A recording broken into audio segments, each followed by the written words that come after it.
Salatullahi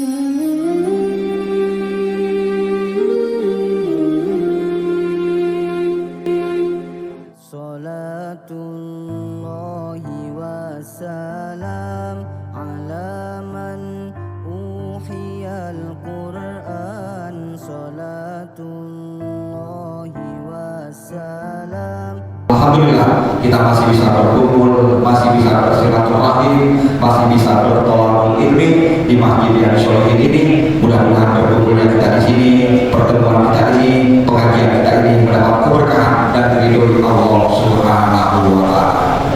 Selanjutnya salawat dan salam sejahtera terjadi kepada baginda Nabi besar Muhammad Sallallahu Alaihi Wasallam, juga pada ahli keluarganya, sahabatnya, kerabatnya, hingga para kita selaku umatnya yang selalu setia menjalankan ajaran-ajarannya dan sunnah-sunnahnya. Berharap kepada Allah Subhanahu wa Ta'ala telah diambil akhir nanti kita mendapat syafaat pertolongan dari Rasulullah Sallallahu Alaihi Wasallam. Mari saja kita simak pelajaran yang disampaikan oleh guru kita kepada guru kita Al-Ustaz Firqah Maulana. Kami persilakan. Shallallahu ala Nabi Muhammad. Allahumma shalli wa sallim wa barik alaihi. Assalamualaikum warahmatullahi wabarakatuh.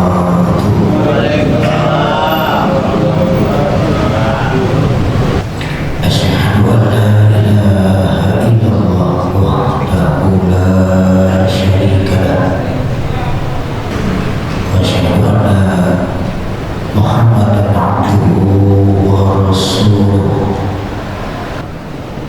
Ada pesan dari satu ayat, la takfu ma laisa laka bihi ilm. Jangan sekali-kali kau berada dalam satu ketaatan, apapun bentuk ketaatan itu, sekecil apapun bentuk ketaatan itu, ma laisa laka bihi ilm, kecuali larangannya jangan lakukan sesuatu yang hubungannya dengan ibadah. Laisa lahu bihi ilmu.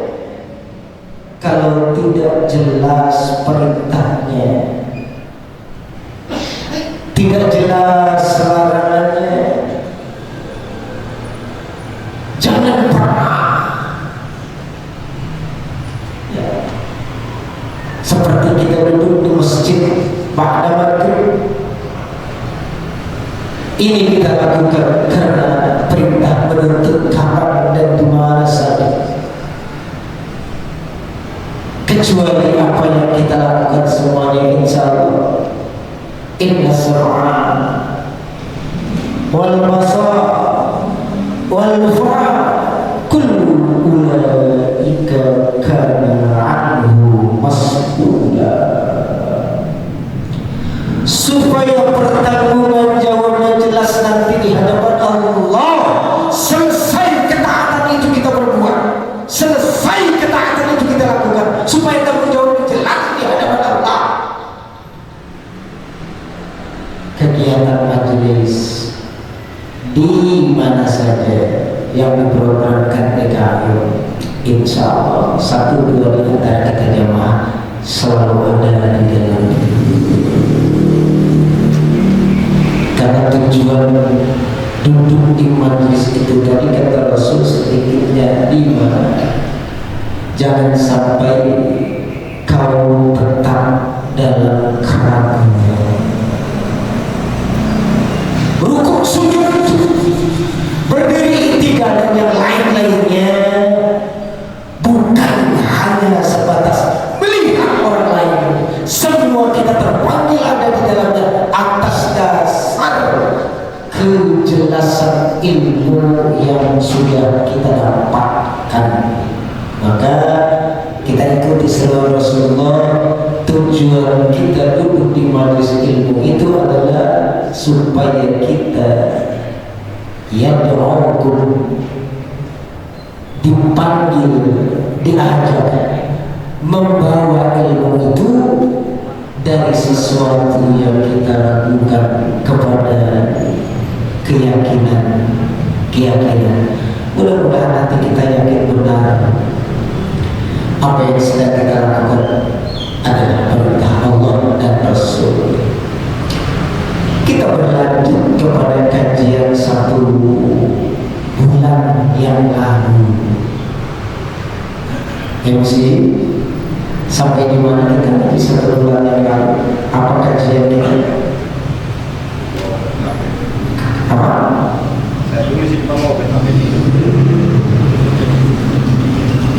Kita ngaji di mana? Pak Ali masih ingat Pak Ali sampai di mana kita ngaji?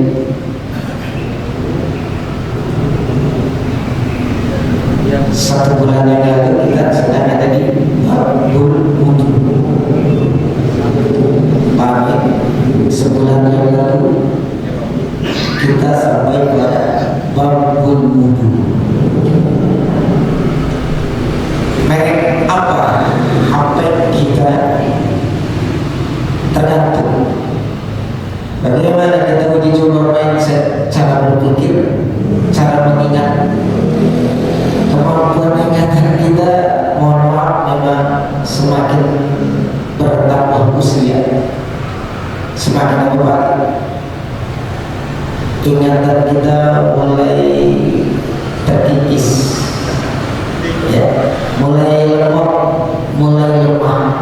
bukan saja fisiknya tapi yang lain-lain, ya, karena memang sudah jadi sunnatullah. Nanti Pak Nur Hasan jangan kaget kalau jamaah yang senang dengan kajian malam Ahad itu nanti pelan-pelan berkurang. Ya, ya, bertahan saja. DKM harus bahagia. Saya pernah mengatakan di pertemuan subuh Ahad, di kita di RW 04 jamaah stabil itu kaum ibu kaum bapak 150 orang setiap hari besok pagi. Sudah hampir 10 tahun. MSA itu setahun sebelum kita, jadi kita duluan adopsi kita. Itu saya bilang 150 bertahan, kemarin berkurang. Satu yang berkurang itu jamaah tetapnya, sebabnya satu diantaranya meninggal dunia. Ini nanti belum tentu minggu depan, bulan depan, tahun depan. Nggak adanya kemana-mana meninggal. Kedua, datang takdir yang tidak kita duga. Kita mau datang ke masjid, mohon maaf, jangan-jangan nanti kualitas iman kita akan luluh, sebab lutut kita bisa jadi tahun ini Allah takdirkan lemah.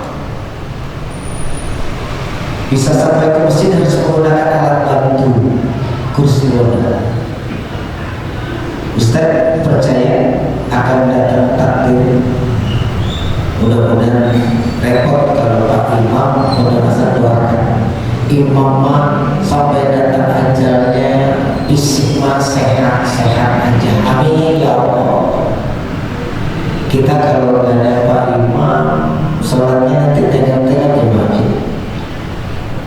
Yang memenangi ajar ada, yang di rumah ada, imamnya nggak kemana bapak, atau jatuh sakit takdir tahun ini belum.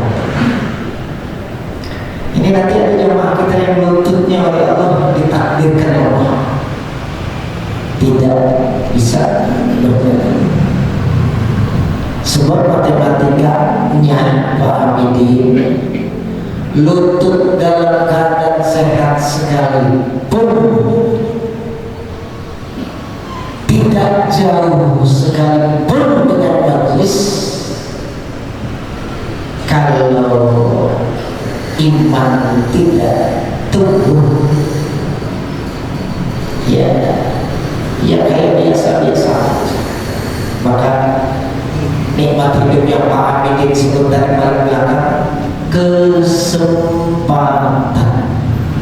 Besok kesempatan itu sebut nomor 2. Orang sering main dengan kesempatan. Orang sering terlena dengan kesempatan. Bilangnya pemamit bulan depan saja, minggu depan saja, nanti saja. TKM semuanya ngaji setiap malam Ahad paling sedikit 50 orang. Pada rasa mama nanti jemaah yang senang dengan kajian ilmu saja, pelan-pelan Allah akan uji dengan takdirnya. Ya, belum kita temukan kan yang datang malam minggu datang ke masjid bawa kursi roda, belum kita temukan. Dulu pernah ada di suatu ulama sudah meninggal dunia. Siapa? Dulu di ulama menggunakan kursi setiap datang waktu kumandang azan di waktu sholat. Wow, sekarang almarhum sedang menikmati proses itu di alam barzahnya. Karena janjinya setiap langkah menuju masjid itu kelak di yaumul mahsyar atau menuju mahsyar menjadi cahaya dalam kegelapan. Maka kita sambungkan kajian dulu itu dengan manfaatnya kemarin, insya Allah baru kita tahu apa kemarin manfaat dulu selain membersihkan diri dari hadas pagi. Apa manfaat itu kemarin? Bukan. Manfaat wudhu kelak di lapang mahsyar itu ada. Pertanyaannya, apa manfaat, apa hasil, apa upah wudhu seorang muslim kelak di lapang mahsyar?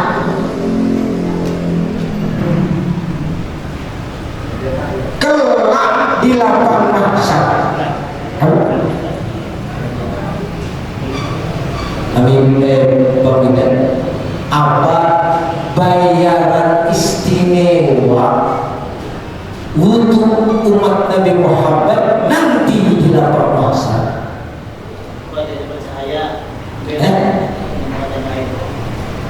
Inna ummati, sesungguhnya umatku yur'auna ila yaumil qiyamah.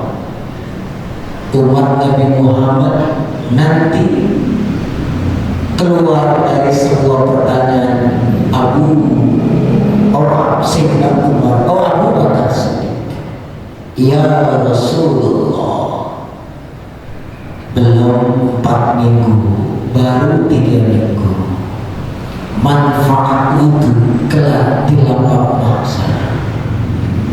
Ini bekas dari pertanyaan Sayyidina Abu Bakar Siddiq, ya Rasulullah, bagaimana cara engkau nanti bisa membedakan antara umat-umat terdahulu, umat-umat awal dengan umatmu, umat akhir zaman? Ini penting. Jaga sebaik-baiknya, jaga seutuh-utuhnya. Jangan pernah bermain-main dengan ibadah yang kelihatan biasa-biasa saja. Apalagi wudhu nanti buah dari pertanyaan Abu Bakar Siddiq kepada Rasulullah. Manfaatnya adalah sebagai pembeda. Berarti walaupun manusia terlahir setelah Rasulullah disebut sebagai umat Rasulullah, tapi tetap tidak akan diakui sebagai umat Rasul karena tidak ada pembeda atas dirinya nanti di lapang mahsyar yang jumlahnya berapa tahun? Insya Allah bukan miliaran. Umat Nabi Muhammad saja sekarang sekitar 8,9 miliar di atas muka bumi. Sekarang data statistiknya 8,9 miliar umat sekarang hidup ya? Yang masih hidup, yang masih hidup, yang tiap mati hidup, mati hidup, mati hidup. Bisa jadi nanti sampai ditiup sangkakala jumlahnya kalau sekarang 8, sekian ya antara 9 sampai 9. Itu pun jumlah keseluruhan. Maka Abu Bakar Siddiq seperti itu jeniusnya. Ya Rasulullah, bagaimana engkau nanti bisa membedakan umatmu yang jumlahnya miliar ditambah umat-umat sebelumnya triliunan kepala, triliunan jasad, triliunan manusia? Bagaimana cara engkau ya Rasulullah? Pagi kita insya Allah akan ditunjuk kau. Ternyata Pak Ali, saya begitu sangat senang ketika Rasul menyebut kata singkat min asyaril wudu. Kalian akan jelas-jelas dilihat oleh mata Rasulullah, bukan karena hidungnya yang mancung, bukan karena kulitnya yang putih, karena bukan karena fisiknya yang sempurna. Oh maaf, kita boleh khawatir ketika Rasul menyebut umatku akan jelas tampak secara zahir. Dari mana ya Rasulullah? Dari hidungnya yang mancung. Akibat arah hidung berasa.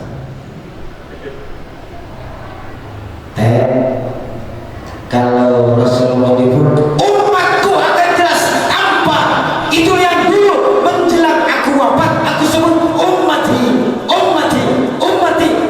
yang mana ya Rasulullah? Kata Abu Bakar. Rasul itu mengatakan yang hidungnya mancung-mancung, yang kulitnya putih-putih. Waduh Ali, kalau Rasul bilang yang hidungnya mancung, kulitnya putih, saya lihat jemaah yang sedang hadir kulitnya biasa saja. Bapak Sobat, kulit kita biasa kita disebut orang Indonesia kulitnya apa kulit kita? Gaya sawah Ustaz Baima, kulit kita katanya sawah matang pada rasanya itu sawah kalau tua dicuci bersih pakai sikat cakupan kekuning-kuningan. Kita kuning apa? Jelas kita dapat kabar bahagia. Umatku kata Rasulullah akan tampak jelas min asyaril wudu, dari bekas wudu. Umatku akan jelas, tampak jelas. Min wajhi, pertama dari sini. Maka kalau mau basuh muka, batasannya itu dari yang sampai tumbuh rambut. Maka sunahnya yang punya jenggot tebal basuhnya agak sedikit. Amin. Dari batas tumbuh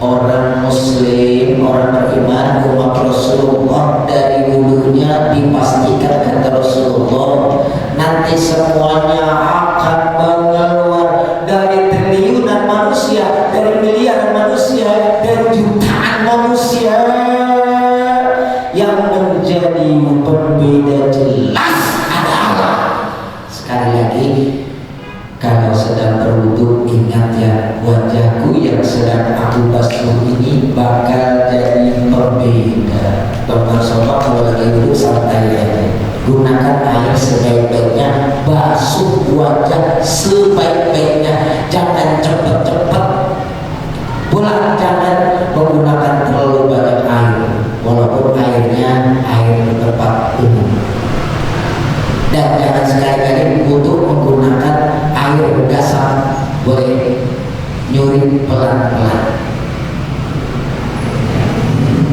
ya, walaupun disebutnya wudu, kalau airnya boleh air orang tanpa izin itu namanya gasak. Kalau bahasa kasarnya nyolong. Jangan bilang begini ya buat sono, kan airnya juga bukan buat minum, buat wudu.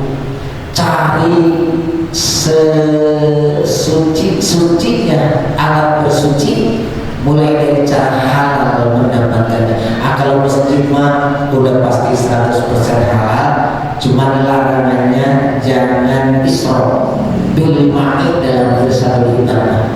Makruh gede ketika seorang berwudu menggunakan air satu mangkok tangan itu apa itu tumpah. Bahkan Rasulullah menyarankan untuk mandi hadas besar saja.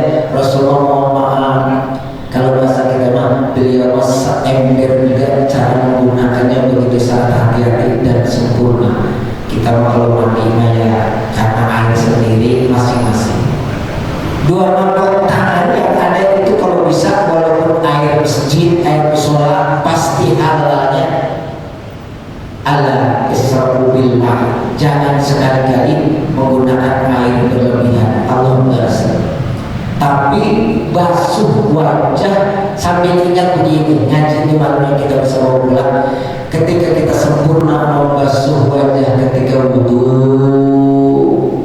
inilah yang menjadi pesan moral wajah kita nanti di hari kiamat dengan asbab wudu yang kita lakukan di dunia akan mengeluarkan aura cahaya yang begitu luar biasa. Muslim dengan non-muslim walaupun sama-sama putih, beda, dilihatnya beda. Terus siapa yang di belakang pensinya hitam, lihat mana aura cahaya, udah memang wajahnya putih, dibasuh wudu. Beda putih make up dengan putih air wudu, beda demi Allah, beda apalagi nanti di lapang masa. Akan sangat jelas Rasulullah itu adalah umatku yang dulu di dunia lelah. Makanya kemarin ketika kita membaca hadis Rasul yang mempertanyakan Rasulullah kepada Bilal bin Rabah, Bilal, amilta bil Islam, amilta bil Islam, apa sih yang membuat kau hebat di dalam Islam wahai Bilal? Bilal tidak menjawab, hajiku 10 kali, umrohku 20 kali, puasa sunnahku tidak pernah. Maaf, itu sangat luar biasa. Tapi Sayyidina Bilal bin Rabah ketika ditanyakan, kau begitu luar biasa wahai Bilal, suara sendal, suara trompetmu sudah berada di dalam surga dalam mimpiku tadi malam. Apa yang membuat kau seperti itu hari ini? Ketika beliau katakan, ambil tu amalan bil Islam, biasa saja ya Rasul. Aku bukan ahli tahajud, aku bukan ahli puasa sunnah, aku bukan ahli haji, aku bukan ahli umroh. Tapi kata Rasulullah, anni aku kata Bilal, lam atau tahur bi sa'atin lailin aw naharin, siang malam wahai Rasulullah, aku kata Bilal, lam atahhur tahuran, kalau aku lepas wudu batal, aku saatin tiap waktu, baik lailin aw naharin, siang atau malam. Bahasa kitanya, aku mau Rasul siang malam tidak pernah lepas dari badanku namanya hadas. Kalau aku hadas, aku batal, aku wudu, batal wudu, batal wudu. Pertanyaan ini dulu kita jawab, kita untuk apa Pak? Kita di 24 jam atau 12 jam suka batal, paling batalnya dulu. Kira-kira paling kalau mau sholat zuhur tentu wudu, setelah sholat zuhur jam setengah 1, jam 1, jam 2 sampai asar batal. Apakah Pak Ali siap wudu lagi? Tidak. Selesai sholat 5 waktu batal, siap wudu lagi. Kapan wudu lagi? Nanti kalau mau sholat. Tidak pernah terjadi lailan aw nahara, lailin aw naharin, siang atau malam, anni aku lam atahar tahuran bi sa'atin. Bi sa'atin itu artinya setiap waktu aku kalau datang hadas batal wuduku, aku langsung berwudu. Mungkin ada orang yang satu dari 1000 orang satu, udah sholat datang batal, kita niat wudunya kapan? Nanti akan sholat waktu berikutnya, tidak dengan Sayyidina Bilal bin Rabah. Mahalnya lagi, setelah beliau wudu dari batalnya, bisa saat itu juga illa kemudian sholaitu li rabbi. Ini nih jawaban yang bisa jadi memang mohon maaf, dari 1000 orang baru ada 1 orang batal wudu sholat sunnah semampunya, bukan berdoa sampai selahnya. Jawaban ini insya Allah belum ada. Maka seakan-akan Allah memimpikan kepada Rasulullah, Bilal mah masih hidupnya, masih ada dengan kau ya Rasulullah, surga udah lagi nungguin, seakan-akan sudah ada di dalam surga. Dengan perilaku tadi, batal wudu, batal wudu, sholat sebanyak-banyak bila mampu. Kalau nggak keburu datang asar, salam 10 rakaat, 15 rakaat, 10 rakaat. Kita mau sholat qobliyah aja berat, sholat ba'diyah aja kalau yang lain enggak. Kalau yang lain sholat, kalau yang lain pulang. Kayak sholat ba'diyah Jumat, banyak yang ba'diyah apa sedikit? Ba'diyah Jumat banyak apa sedikit? 90%, 80%, 60%, apa 5%? Sebagian kecil saja. Bagaimana mau dimimpikan Rasulullah? Bagaimana minimal dimimpikan oleh orang-orang saleh bahwa pulang setelah wafatnya, pulang begitu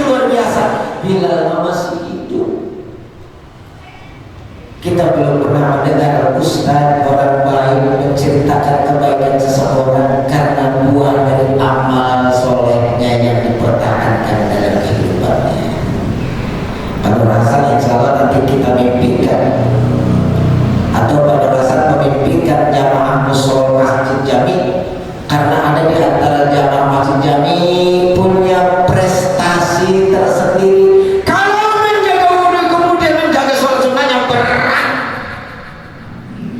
hayo ada satu amalan yang kita pertahankan, kita bawa menghadap Rasulullah.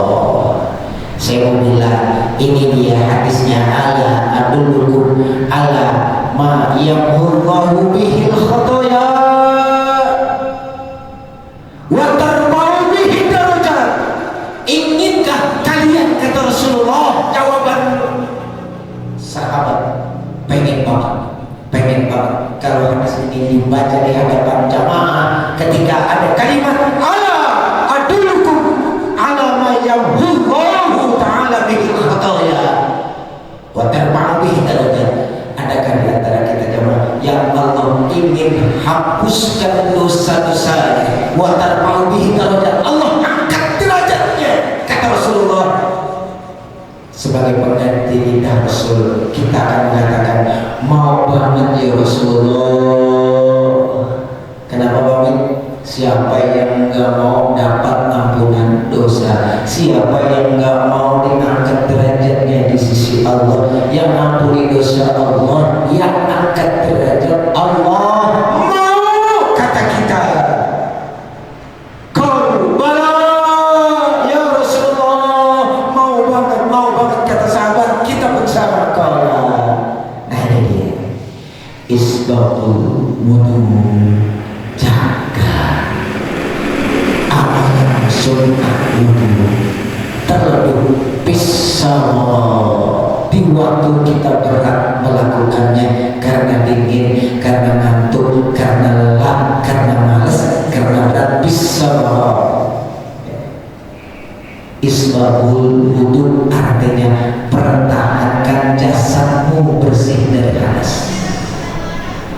Maaf, persentase waktu badan kita bersih dari hadas itu hitungannya bukan jam.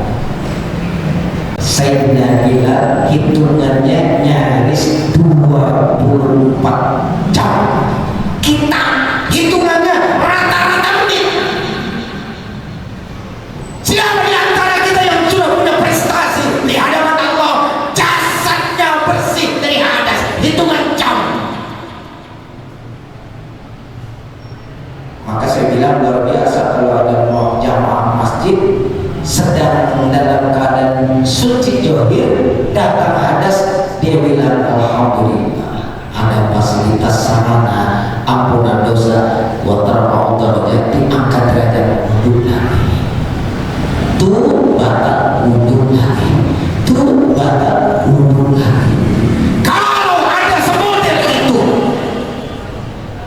itulah tanda-tanda kata Rasulullah, orang yang hakikatnya sudah dapat ampunan dosa dan orang yang nanti akan diangkat derajatnya sebagaimana Allah mengangkat derajat Sayyidina Bilal bin Rabah. Prestasi itu bisa jadi, walaupun bisa jadi Pak Arwani, bisa jadi pada Hasan mau berangkat ke pasar di kereta dalam keadaan wudu, abang ke kantor gak ada yang tahu. Ya, minimal tadi mohon maaf, istilah dalam bahasa makhluk itu kita memang butuh janji. Selain bahasa Jawa, iming-iming ibadah wudu yang paling istimewa selain pahala apa tadi? Pembeda umat Rasulullah dengan bukan umat Rasulullah. Bisa jadi Yahudi, Nasrani yang mengaku umat Rasulullah, yang terlahir setelah Nabi Muhammad. Nasrani meninggal dalam keadaan Nasrani, Yahudi meninggal dalam keadaan Yahudi. Tapi kan terlahir setelah keluar Nabi, setelah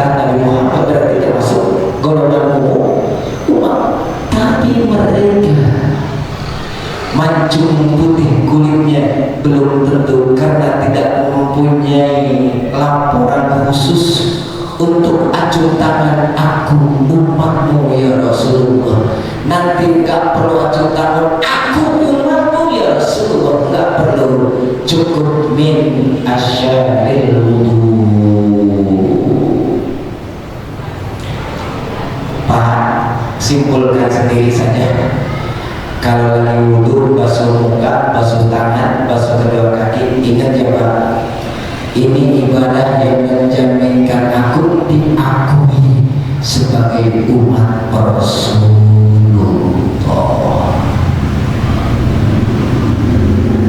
Bila apa tadi kita sampai di kata mana? Teks, baju biru. Bila apa baju biru sampai pada tingkat mana? Sampai pada tingkatan jawaban mimpi Rasulullah, sendalmu sudah masuk surga duluan wahai Bilal. Kita yang kita mulai dari berwudu, minimal Allah ampuni dosa. Di akhirat wa tarfa'u bihi darajat, Allah angkat derajat kita. Tapi dalam hal ini ada dimana selain menjaga wudu dapat ampunan dosa, Allah angkat derajat. Yang kedua, wasabru alal makari, sabar menjalani hidup jika bertemu dengan sesuatu yang kita sebetulnya membenci, makari yang kita sebetulnya menolaknya. Saudara kita jamaah pasti jamaah tetap. Mata saya udah hampir 3-4 minggu nggak melihat Bapak Muhyiddin, kurang sehat. Mudah-mudahan kurang sehatnya beliau menikmati saja. Ya. Umatku, kata Rasul ini pada dalam hadis kursi, siapa saja umatku yang bertahan dengan kesabaran dari sesuatu yang dia sendiri sebetulnya tidak menerima. Pak, bahasanya siapa yang mau diuji sakit, siapa yang mau diuji musibah lain, tapi janjinya jelas, orang yang akan dapat ampunan Allah, orang yang akan diangkat derajatnya termasuk wasabru alal makani, sabar menerima apa yang hakikatnya hati nafsu tidak menerima. Yang ketiga, wa kasratul khuta ilal masjid, punya prestasi baik, langkah kakinya banyak menuju masjid. Dan yang keempat, wal tijarus sholat ba'da sholat, ini juga kudu dibawa. Wal tijarus sholat ba'da sholat, prestasi ini masing-masing kita mestinya harus ada. Apa itu apa? Wal tijarus sholat ba'da sholat, nungguin waktu sholat, padahal selesai melaksanakan satu sholat nungguin sholat berikutnya, seperti yang sedang kita lakukan. Setelah sholat maghrib kagak pulang dari masjid, nungguin waktu isya. Pertanyaannya, sholat maghrib kagak pulang sampai nunggu waktu sholat itu, pertanyaannya kapan kita lakukan? Setiap hari? No. Kapan Pak Aroni? Kalau Pak Aroni pada dasar barangkali bisa, sebagian besar kita punya waktu istimewa nungguin sholat. Setelah sholat insya Allah rata-rata cuma malam Ahad doang, itu pun terpaksa. DKM selalu berstrategi bagaimana jamaah betah di masjid. Kulkas gede udah ada, yang belum ada isi. Kopi udah ada, kopi ada, air panasnya. Barangkali kalau setiap habis sholat maghrib meja makan selalu terisi dengan menu makanan yang lengkap, ya jangan-jangan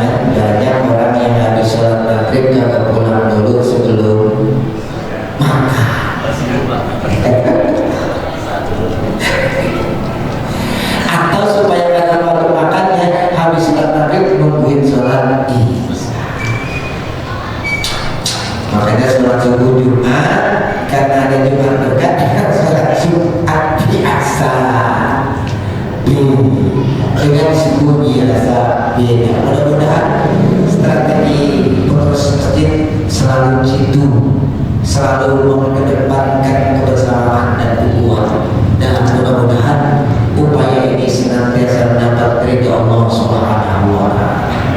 Jadi ada 4 amalan yang menghapuskan dosa, yang mengangkat derajat seseorang. Jaga wudhu kita, 1. Kedua, sabar terhadap ujian hidup. Kemudian siapa di antara kita yang paling sering kakinya diajak ke masjid, dan siapa di antara kita yang keempat punya prestasi nungguin sholat setelah sholat, sebagai malam-malam ahad habis sholat maghrib nggak ada yang pulang, nungguin sholat isya berjamaah. Demi Allah, demi Allah, demi Allah, kalau ini bisa kita lakukan, nanti jadi Rasul akan kita tagih di hadapan Allah. Nanti siapa-siapa di antara kita yang kakinya banyak ke masjid, ya sabar terhadap ujian hidup, menjaga wudhu, dan yang terakhir punya prestasi jaga waktu sholat, insya Allah nanti kalau tidak ditujukan oleh Allah, kita tagih di hadapan Allah. Tugas kita bukan lagi, tugas kita adalah mengamalkan apa yang disyariatkan dan disunnahkan oleh baginda Rasul. Itulah manfaat dan tujuan kita duduk di setiap waktu di majelis ilmu, memperjelas dari yang kita ragu sampai kita meyakini untuk mengamalkannya. Ya Allah, berikan kami kekuatan lahir dan batin agar kami senantiasa berada di jalan Ya Allah. Terima kasih atas segala perhatiannya. Kedua dari pertemuan kajian soal wudhu, jadi kita dapatkan yang paling istimewa dari wudhu di akhirat kelak adalah pembeda antara umat sebelumnya dengan umat Rasulullah. Jaga ibadah wudhu dengan baik, insya Allah wudhu selain akan menyelamatkan kita, wudhu adalah sebagai penonton terbaik Rasul terhadap umatnya. Allah wa iyyakum ajma'in. Mohon maaf lahir batin, billahi taufiq wal hidayah. Wassalamualaikum warahmatullahi wabarakatuh. Alhamdulillah, alhamdulillah, demikianlah kajian kita pada sore hari ini. Mudah-mudahan ilmu pelajaran materi yang disampaikan dapat bermanfaat buat kita semua, khususnya dalam mengenai bab wudhu. Mudah-mudahan bisa kita praktikkan materi pelajaran yang kita sampaikan. Kepada guru kita Ustaz Firman Maulana, kami aturkan banyak-banyak terima kasih. Hadirin hadirat rahimahullah, saya sudah mengajar kita pada malam hari ini. Mari kita tutup dengan doa kafaratul majlis. Subhanallahumma wa bihamdika asyhadu an la ilaha illa anta astaghfiruka wa atubu ilaik. Walhamdulillahirabbil alamin. Akhir kata, wabillahi taufiq wal hidayah. Wassalamualaikum warahmatullahi wabarakatuh. Allah